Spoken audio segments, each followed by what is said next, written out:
Welcome, everyone. We're going to be talking about how grief is different during the holidays and offering suggestions on how to um, connect with people who are grieving. And as an introduction, my name is Dana Amarisa. I'm the author of a book called Condolences Pocket Guide: What to Say and Not to Say to Grievers. And I'm the founder of the Be a Bridge Condolences project. I'm sorry, everyone. I everyone was Yeah. everyone was frozen, and I just kept talking and realized that our internet had a little hiccup. So, So I just introduced myself. If you want to do okay, the rest, that would be great. okay, I will do. Welcome to Rose City Center's first Room to Bloom online presentation and conversation.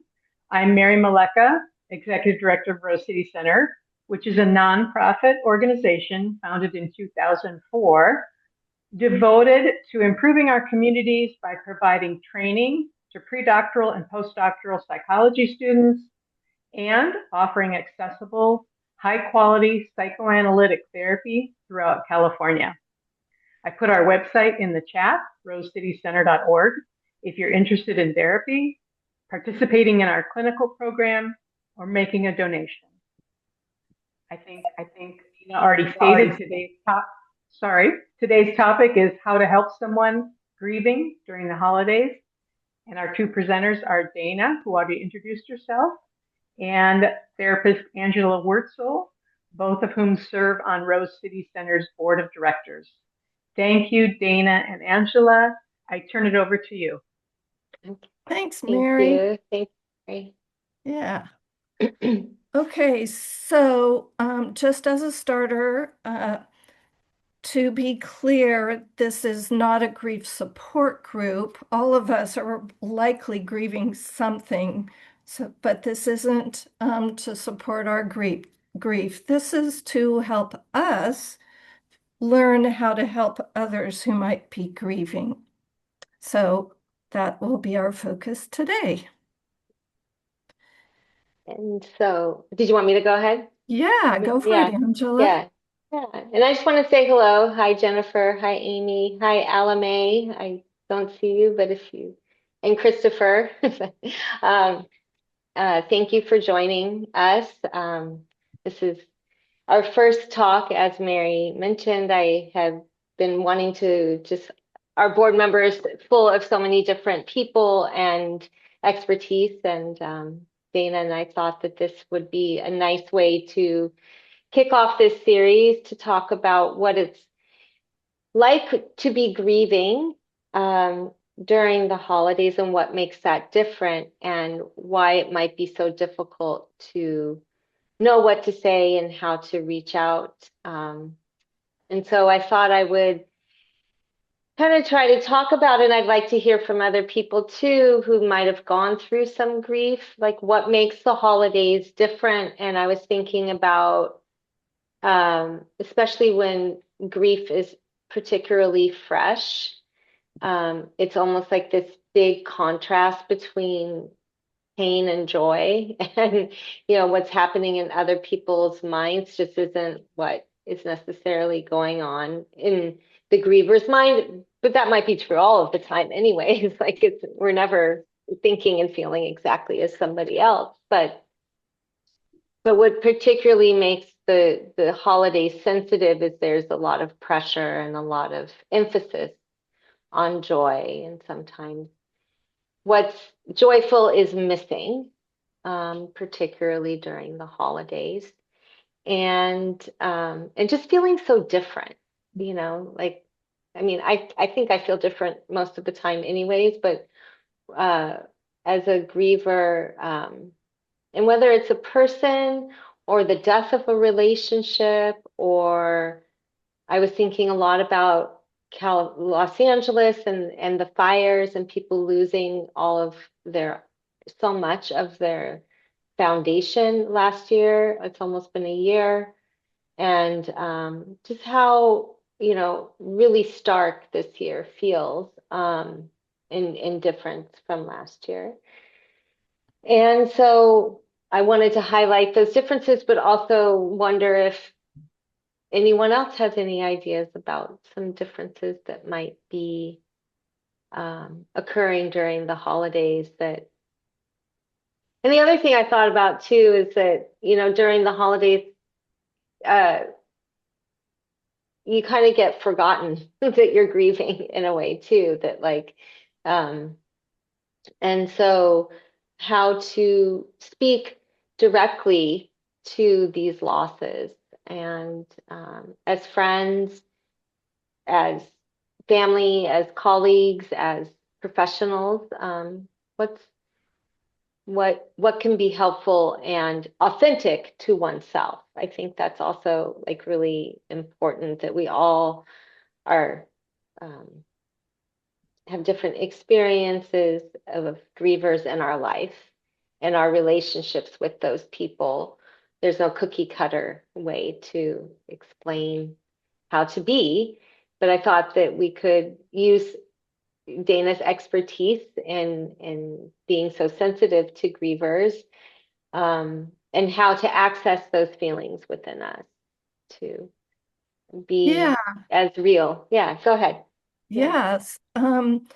I know when I was grieving the loss of my children, I was unable to initiate anything. I Mhm. couldn't call anyone, I couldn't reach out, I couldn't even respond to people's offers very well, especially if they said, yeah, just let me know if there's anything I can do for you. Because that felt like a burden to me, like, oh God, now I gotta help them. Um, and when I was doing research for my book, so many people said, well, I don't have the right words. And over again, even from really literate people. And so I realized that it wasn't as much the words as each person had some concern that they either hadn't realized they have or were too embarrassed to think about or self-conscious about. Does anyone in the group ever had trouble where they've thought about reaching out to someone who's grieving and they decided not to take action? And what was an operation when you were like struggling with what to do? Mhm. Yeah, go ahead. Jennifer? Um, my struggle with one particular friend is, well, we aren't really that close. Is it going to feel invasive if Mm, I, reach out and, is it like even appropriate? mhm, I mean, we lived across the street from each other for like 7 years, but I don't know. It's weird to feel that hesitation.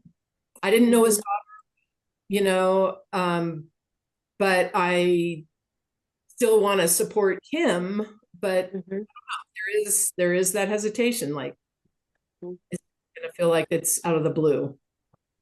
Thank So you. you're, That is such a good point. Thank you. so are Anyone, we close enough?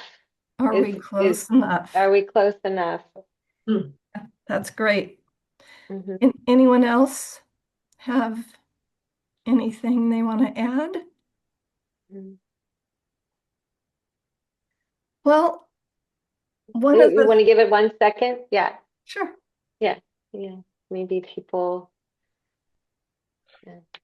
I was going to add on to the invasive feeling where I haven't necessarily had the feeling of should I reach out or not, but even if I'm already on the phone with the person, should I ask the question, like, should I reference the person's loss? If they're not referencing it, should I acknowledge it? Should I be the one? Would that be too invasive?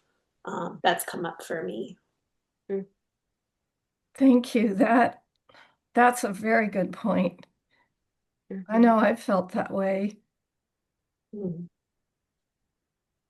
I just wanted to respond to Jennifer just because I often tell people that strangers or people that I knew less well or who I thought were less close were more supportive and to me than people who were like in my inner circle. Mm. So, and I'm not saying that that's the right thing for your friend, your neighbor, but like it just so it was like it's what I always say is that as part of my experience is like people who barely knew me better in a way. And one of the things that we're going to talk about, that's actually a good lead in to I've developed 3 steps for um, making a shift from the usual, oh no, what, maybe I'll say the wrong thing, is that there's a vulnerability that we're afraid of. Like, what if they get mad? What if I hurt their feelings? What if it's not the right thing to do?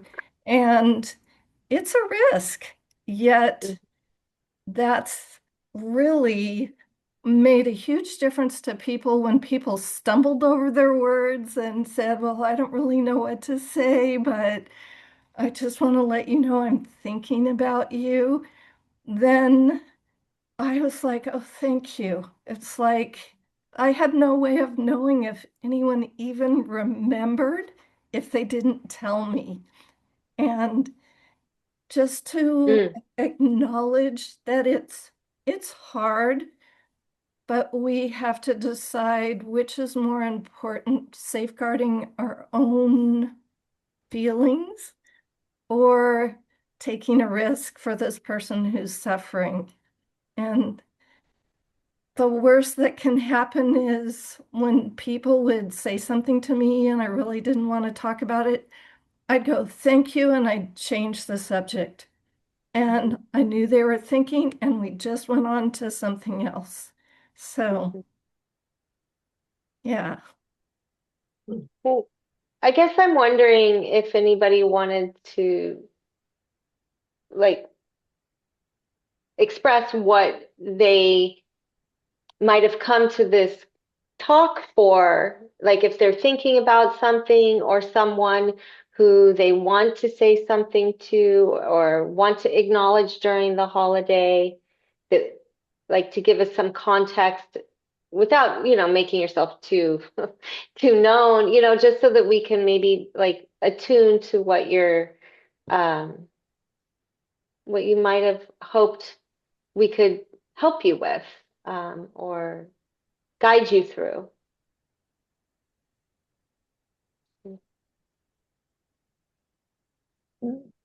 I can share. I came because I have my sister on my mind who suddenly lost her husband earlier this year. And I've been thinking about her and her experience always, but especially as the holidays are coming up, and I won't be with her in person. But I've been thinking about how to be with her, whether on the phone or just how to be with her in her loss, whether she brings it up or not, or addresses it directly or not. So that's.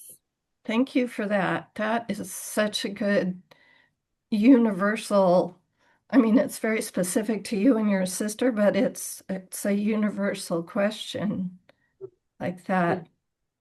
Anyone else have a question that they came here to learn?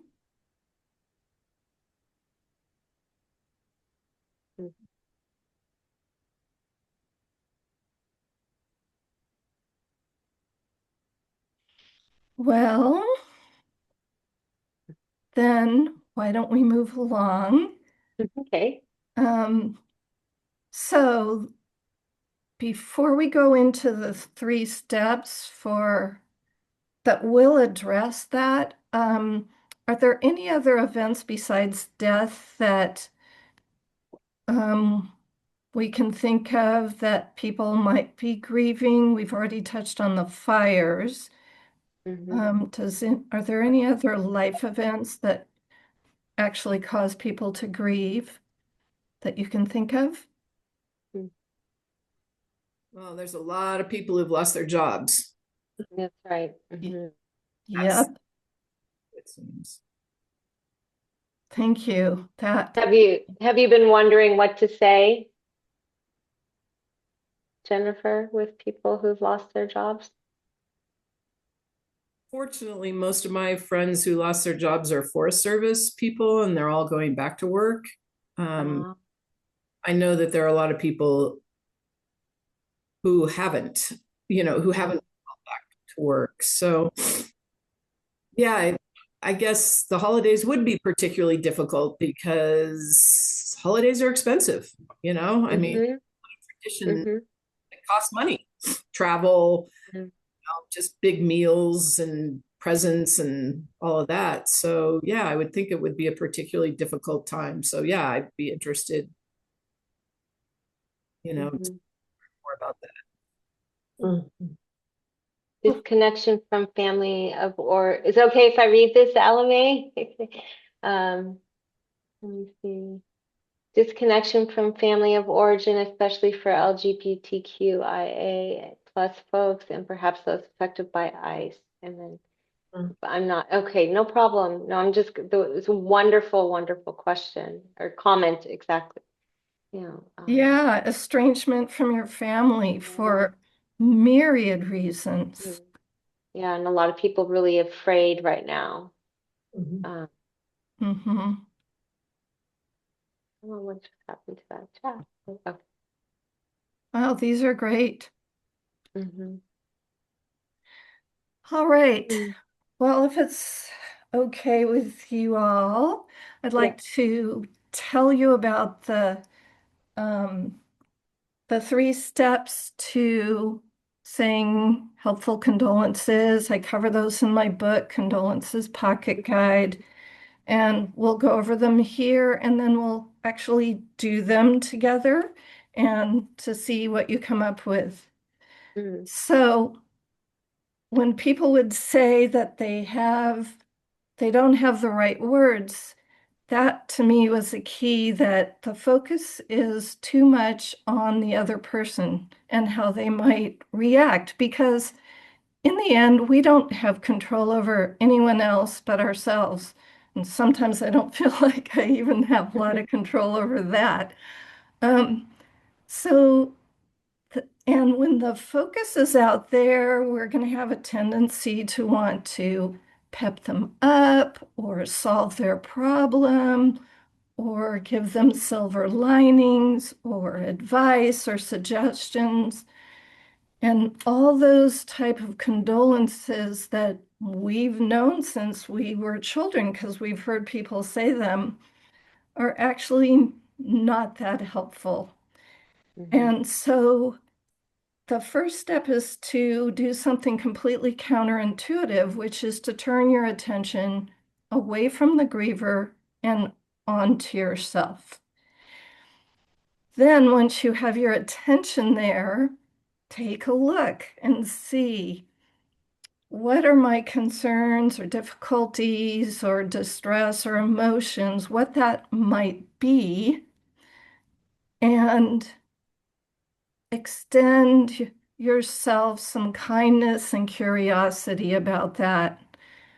I suggest that people treat themselves as you would treat a little injured kitten that you might find on the roadside. You wouldn't be harsh with them. You would have a gentleness that is important when we're looking at, wow, I really don't like that person. I really don't like hearing people cry. I don't want that person to cry. Or, man, they've been grieving so long. I can't believe we're still having to deal with their grief. Or any of the things that are actually quite natural to feel around someone who's grieving, but we're often so embarrassed about it that we hardly admit to ourselves that it's happening because anytime we push down our own reaction, our condolences are going to have a little shove to them too. Mm. So that's why it's important to understand why we feel the way we do, or not why, but what we're feeling, and to extend compassion for it. And then once we've done that, to remember that it's on us to be a bridge over to the griever, because they can't really extend themselves or meet us halfway like most friendships require. It's going to take us bridging over to them. And given this new vulnerable place that we've opened our heart to ourselves to, what's going to occur to us in this new state to say or do for someone else. So, would anyone like to go through these steps together in a kind of meditative way to see how we might use them? Because when you're coming up to someone on the sidewalk, you can't just drop, like that. But if we do these steps now, there's a way to kind of do them pretty quickly when it's needed. Oh yeah, I'm Mm. supposed to pay attention to myself. Okay, put my hand on my heart. Okay, got it. So if you feel comfortable and would like to close your eyes and get settled into your chair or have a soft gaze, think about the person that you would like to offer some consolation to, whether it's a death or a lost job or estrangement, and just have that person in your mind's eye. And step two, let's turn our focus, or step one, let's turn our focus away from them and onto ourselves. When we think about that person, what do we feel? Do we have any concerns or anxiety or frustrations or impatience with the whole situation? It's completely normal and natural to not like grief for myriad reasons. And step two is to extend yourself some kindness and curiosity about these concerns. Sometimes putting a hand on your heart is a way of doing that. Sometimes taking a deep breath and breathing on down into your feet. Sometimes picturing a little kitten that you would be kind to and imagining you can be kind to yourself that way.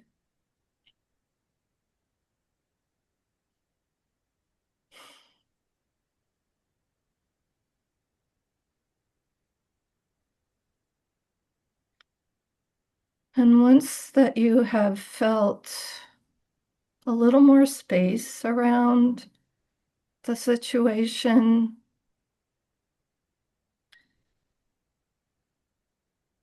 take a look at what bubbles up for you. Does anything come to your mind about, oh, I could do this?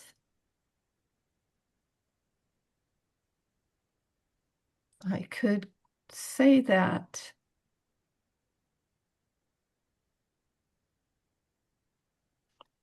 And imagine that you are a bridge over to a person who really wants to connect but cannot extend themselves in any way toward you.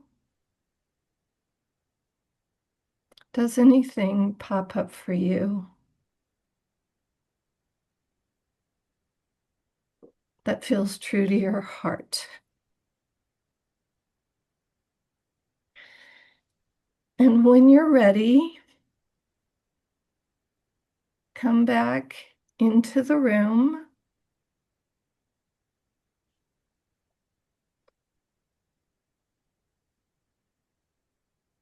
And open your eyes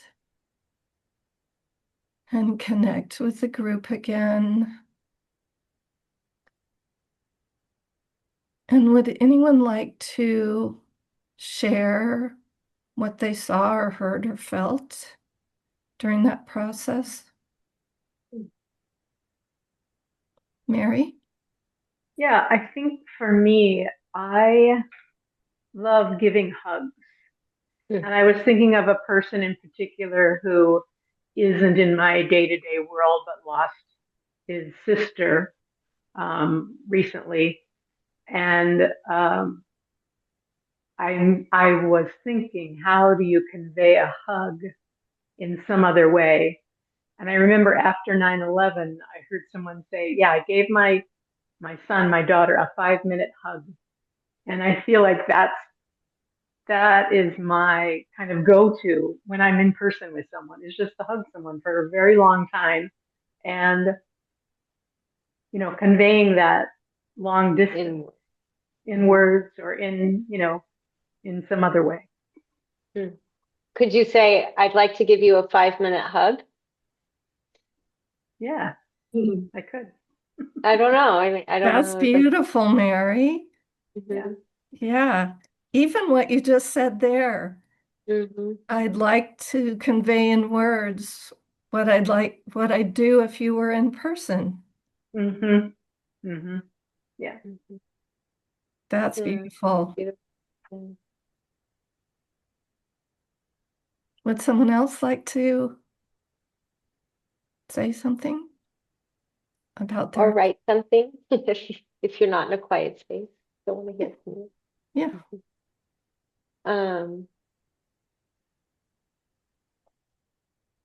I just thought, like, I love the word counterintuitive because, like, I specialize in countertransference, which is all about paying attention to my feelings as a therapist. So, like, what you're instructing or like suggesting, Dana, is to use yourself as your guide, to inform you of you know, what yourself, what am I feeling? And when you asked us to close our eyes, I just immediately felt sad, you know.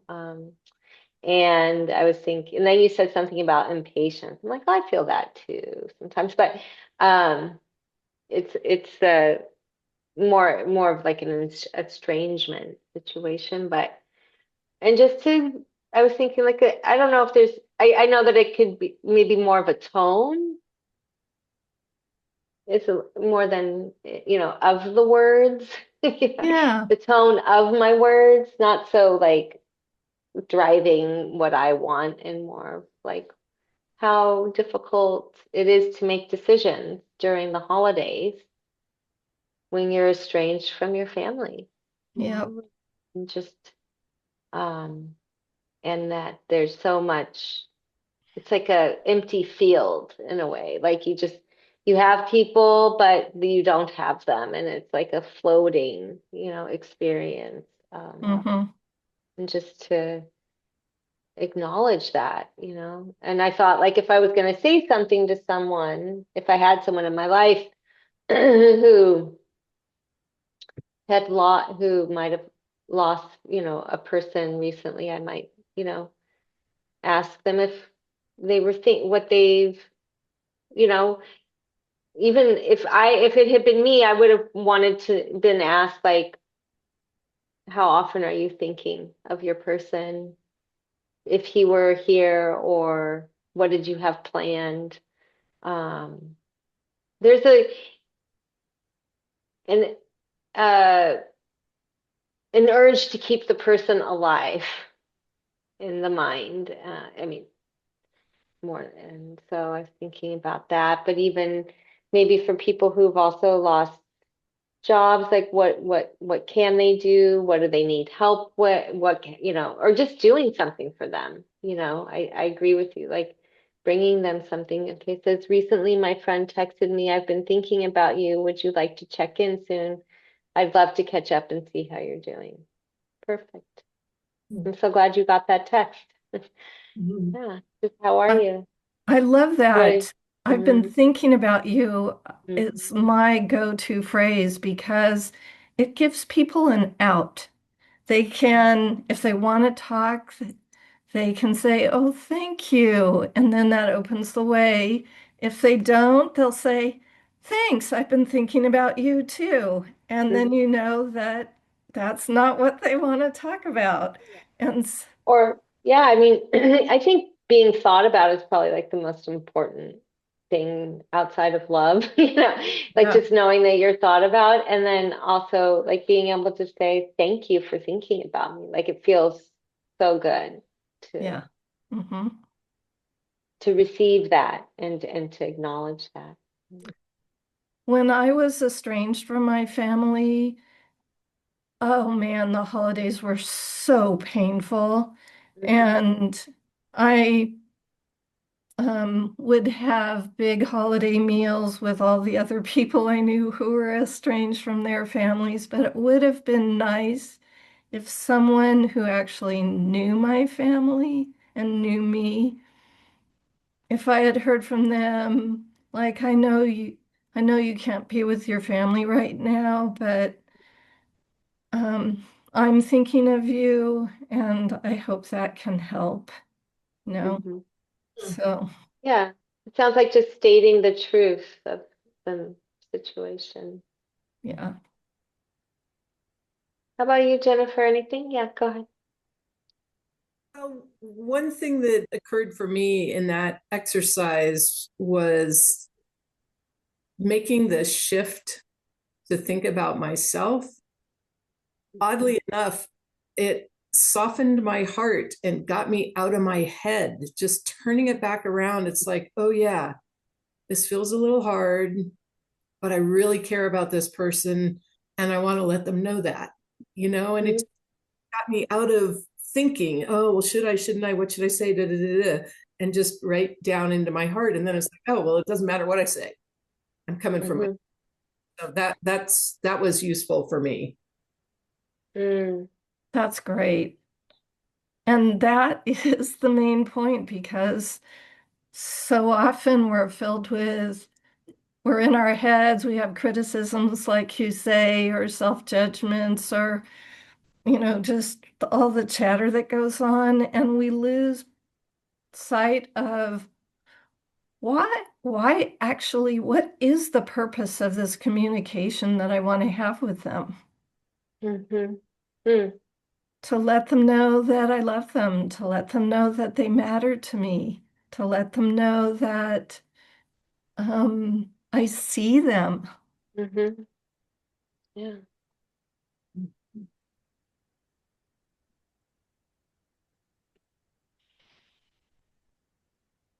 I was thinking about a message I received from someone recently, and I'm not estranged from my family, but I won't be spending the holidays with them. And a friend, without saying any of that, just texted and invited me to their Thanksgiving and said, "Because you're our family too." And she didn't even have to say, "I know you're not going to be with your family." She just said, "Because you're," and it was just, yeah, something about conveying like the sentiment without even having to name it so specifically. Like she just said it and it meant so much. I was Mhm. remembering being on the receiving end in that way. Mhm. That's beautiful. That's lovely. Really touched me. Yeah.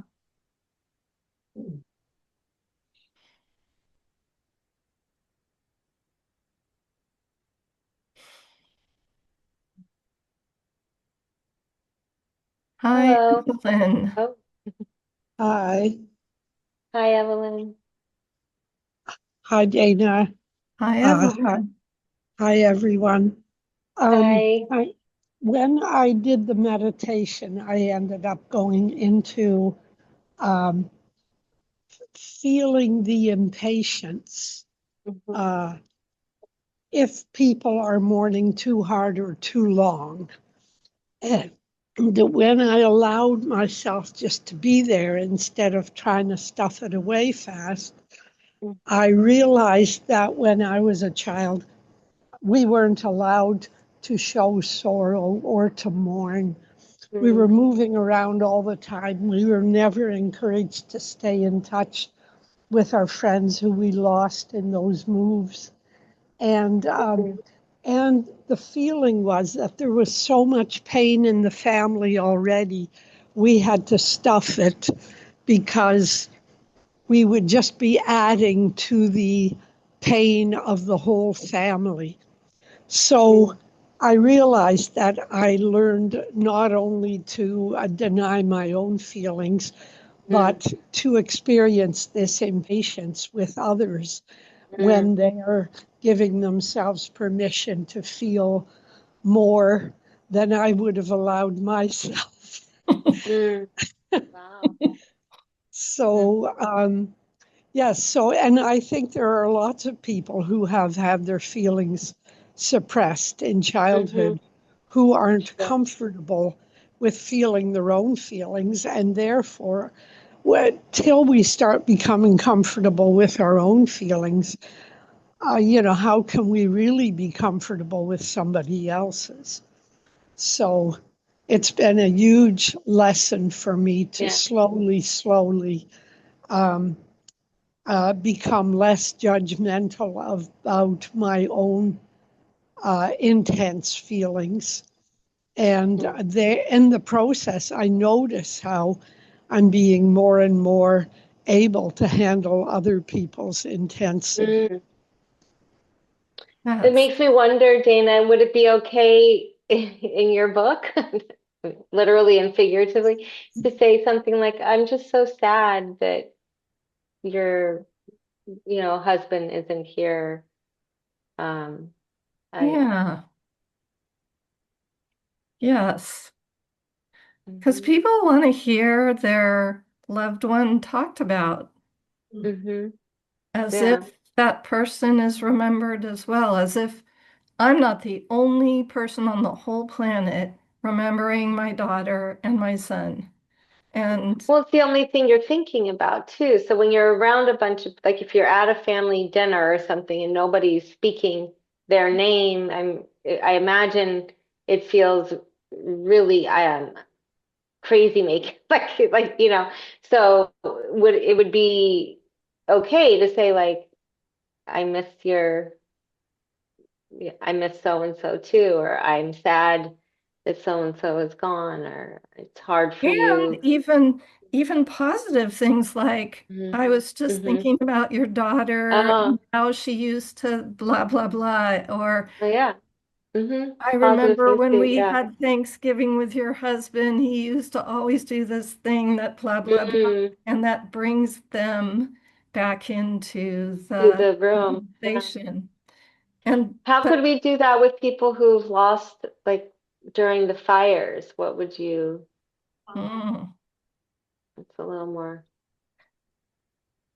I same thing. know I know that you've had a tremendous loss. Just know that I'm with you, and I'd like to bring you this for Thanksgiving, or I'd like hmm to offer my home for your Christmas dinner, or hmm to make some specific offers hmm because we don't want to burden them. Once I've said my offer, I always add on, and if there's anything else, please tell me, because then it Right. opens the way. But I'd like to go back to what Evelyn was saying Yeah. that is so astute.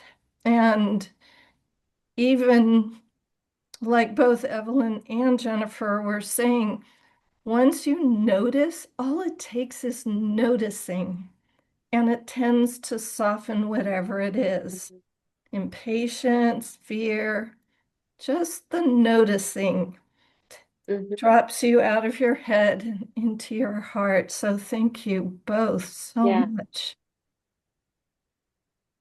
Mm. Hmm. Well, we only have like 3 minutes left. It was a quick presentation, but we don't need much more. I don't know if Alame, if you have anything else you want to write to us about, or Jennifer, Evelyn, Mary, Christopher's been quiet, Amy, um, this sparked any. Yeah, we have time for another comment for sure. Jennifer? I just want to say thank you because it's actually helpful to share this and talk about it. And, you know, it just makes me feel less like, oh, you know, I'm just messed up.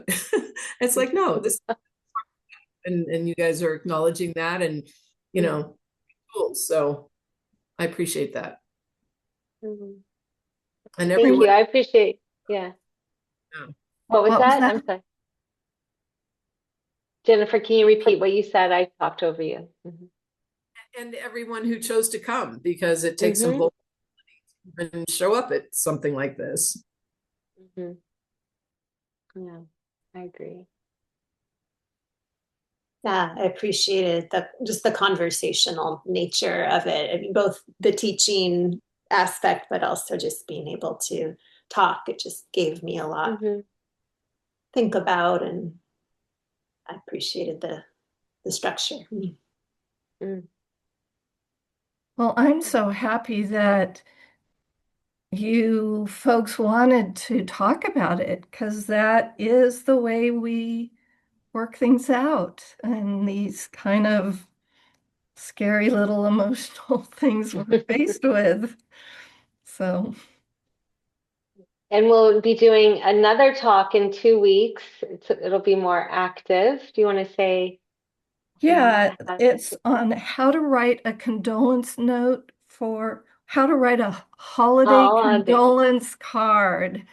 Mm-hmm. And mainly to help people know you should write a holiday condolence card, whether it's a text or an actual card or something else, how to actually get something down on paper and so that your grieving person can have something to comfort them. Mm-hmm. So it'll be two I weeks. wish we could do that one in person. We could do crafts, but I guess we'll do it on Zoom. Bring your own cards. Yeah. We can. I mean, we could actually be something tactile. Yeah, We're that's gonna write, right? We're gonna end up having like a time to write it. yeah, we'll have instead of just going inside, we'll take a few moments to jot down some ideas and Mm-hmm. people who want to share what they've come up with, can get some um, support for that. Yeah. And yeah. So 2 weeks from today, same time, same bat Yeah. channel. Yeah. And share if you know anybody who this might be helpful for. Mary, did you want to say anything about Rose City Center? We're good. I think everybody heard. Okay. Yeah. All right. Well, thank you all for coming. Yes, thank you so much. Thank you. Okay. Bye-bye. Bye, everyone. Thank you. Oh, you're Great. welcome, Alame. Thank you, Okay. LMA. Thank you all. Take Thanks, care. You're Evelyn. welcome, Okay. Thank you for coming, Evelyn. Yeah. You're so Thank you welcome. for your contribution. Thank you. Okay. Bye. Yeah. Bye. Bye, Jennifer. Mhm. Mary.